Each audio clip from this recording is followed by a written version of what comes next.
বন্ধুগণ, স্বাগত আমার চ্যানেল ভেনাস টেক পালসে। আগের যে ভিডিও হয়েছিল সেখানে আমরা সি প্রোগ্রামিংয়ের দুটোই প্রোগ্রামিং নিয়ে আলোচনা করেছিলাম। একটি হলো এরিয়া অফ রেক্ট্যাঙ্গেল আর দ্বিতীয়টি হলো area and perimeter of square. তারপরে আমরা কন্ট্রোল স্টেটমেন্টের কন্ট্রোল স্টেটমেন্ট নিয়ে যে আলোচনাটা আরম্ভ করেছিলাম তার মধ্যে কন্ট্রোল স্টেটমেন্টকে আমরা দুটি ভাগে ভাগ করেছিলাম। একটি হলো কন্ডিশনাল স্টেটমেন্ট আর আরেকটি হলো আনকন্ডিশনাল স্টেটমেন্ট।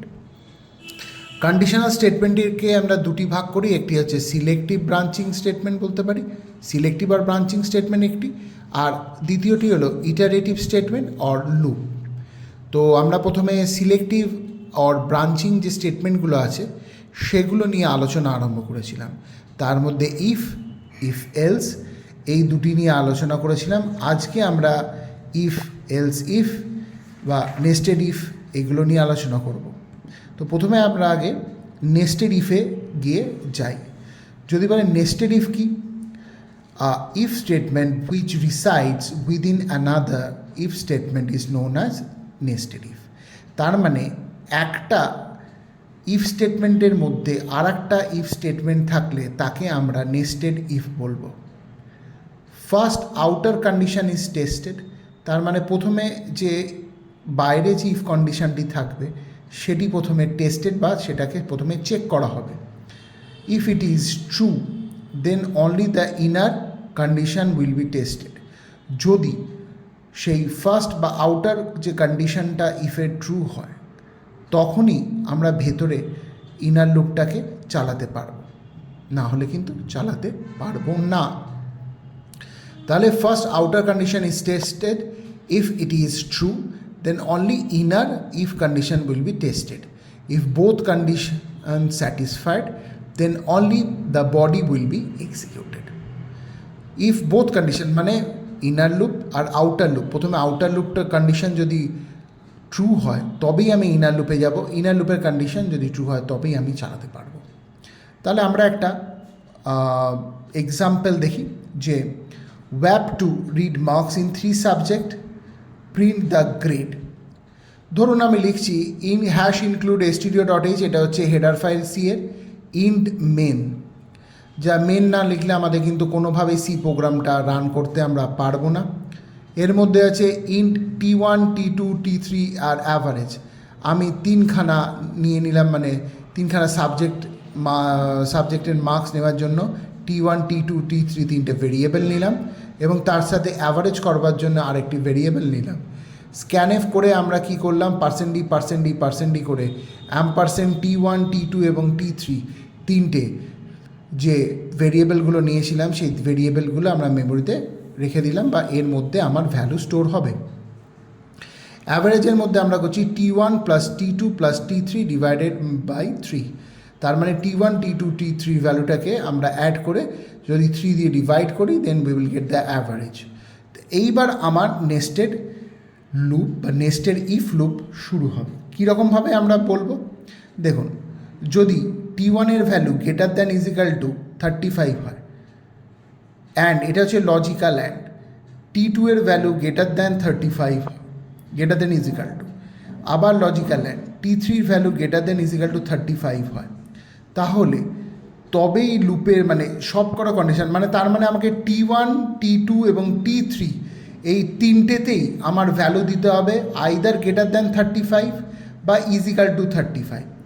লেস দ্যান 35 দিলে এর মধ্যে কোথাও, ধরুন এই T1-এ যদি আমি 35 দিয়ে থাকি এখানে, বা এখানে যদি T2-তে যদি 35-এর লেস দ্যান কোনো ভ্যালু দিয়ে থাকি, বা T3-তে যদি লেস দ্যান 35 দিয়ে থাকি, তাহলে কিন্তু ফার্স্টে আউটার কন্ডিশনটা ফলস হয়ে যাবে আর আমার এটা কিন্তু মানে লুপটা ভেতরে যাবে না। যদি আমি সাপোজ তিনটেতেই মানে T1 T2 এবং T3 তিনটে ভ্যালুতেই আমি 35 করে দিলাম তাহলে ও ভেতরে যাবে। অর্থাৎ সেকেন্ড যে ইফ কন্ডিশন, অর্থাৎ ইফ অ্যাভারেজ গ্রেটার দ্যান 60, ও দেখবে মানে T1 T2 T3 ভ্যালু তিনটে অ্যাড করে ও 3 দিয়ে ডিভাইড করে, মানে তিনটেই যেহেতু 35 করে আমি নিয়েছি তাহলে আমার টোটাল হবে 105।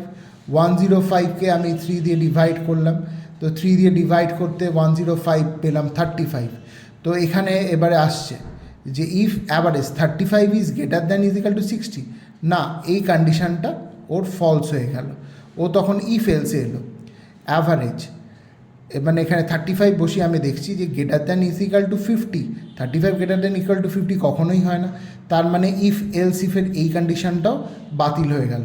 অর্থাৎ আমাকে পরের দিকে আমি এলাম যে এলস মানে লেস দ্যান 35 হয়েছে, মানে লেস দ্যান ইকুয়াল টু 35, তাই জন্য প্রিন্ট থার্ড ক্লাস প্রিন্ট করবে।